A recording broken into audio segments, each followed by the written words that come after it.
90 के दशक में अमेरिका के वैज्ञानिक दिल की बीमारी की दवा पर रिसर्च कर रहे थे। दवा बनाने के बाद टेस्टिंग के तौर पर इसे कुछ पुरुषों को खिलाया गया।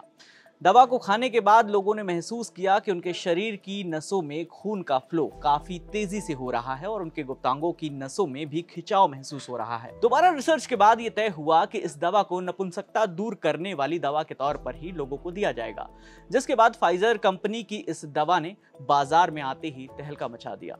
तो चलिए आज इन डेप्थ स्टोरी में जानते हैं उन दवाओं के बारे में जिनकी खोज एक्सीडेंटली हुई, लेकिन मार्केट में आते ही वो सारी दवाएं छा गईं।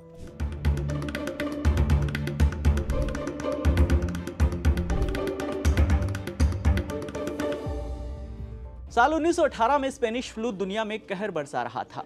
इस बीमारी से लोगों को बचाने के लिए साइंटिस्ट दवा की खोज कर रहे थे, लेकिन खोज के दौरान गलती से बैक्टीरिया मारने वाली दवा पेनिसिलिन खोज ली गई।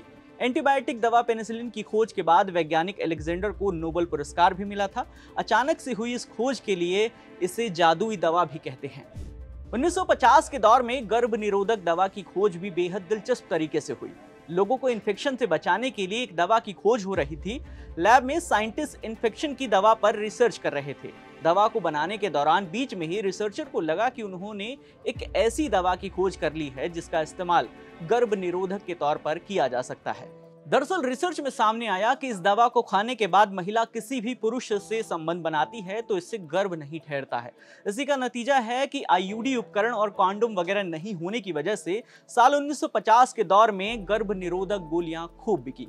काफी समय पहले सर्जरी से पहले अगर किसी को बेहोश करना होता था तो मरीजों के सर पर जोर से लकड़ी मारी जाती थी। इससे कई बार मरीजों की मौत भी हो जाती थी। बाद में किसी सर्जरी या ऑपरेशन से पहले मरीजों को बेहोश करने के लिए जिस बेस्ट दवा की खोज हुई उसका नाम था एनेस्थीसिया।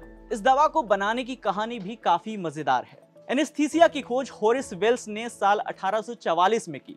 एक पार्टी में वेल्स ने देखा कि एक व्यक्ति किसी गैस के प्रभाव में आकर अपने पैर को धारदार हथियार से घायल कर रहा है। उसके पैर से खून निकल रहा था और वो बार बार अपने पैर के जख्म को बढ़ा रहा था। बाद में होरेस वेल्स को उस शख्स ने बताया कि उस वक्त उस केमिकल गैस की वजह से उसे जरा भी दर्द नहीं हो रहा था। इसके बाद नाइट्रस ऑक्साइड नाम की इसी गैस की मदद से होरेस ने एनेस्थीसिया बना दी।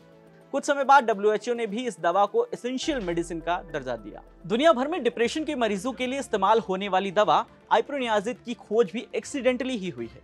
दरअसल साल 1951 में टीबी की इलाज के लिए एक साइंटिस्ट खोज कर रहे थे। वैज्ञानिकों ने जिस दवा को तैयार किया उसे खाने वाले लोगों में अजीबोगरीब बिहेवियर देखा गया। दवा को खाने वाले हाइपर एक्टिव हो जा रहे थे। ऐसे में दोबारा रिसर्च हुई और पाया गया कि यह दवा डिप्रेशन से निकालने में काफी मददगार साबित होती है। इस तरह साइंटिस्ट के हाथ एक ऐसी दवा लगी जो शरीर में हार्मोन का कम या ज्यादा फ्लो करके इंसान को डिप्रेशन से बाहर निकाल सकती है। तो ये थी उन दवाओं की कहानी जिनकी खोज एक्सीडेंटली हुई थी। और भी ऐसी ही खबरों के लिए जुड़े रहिए दैनिक भास्कर ऐप के साथ। शेयर और डाउनलोड करें दैनिक भास्कर ऐप।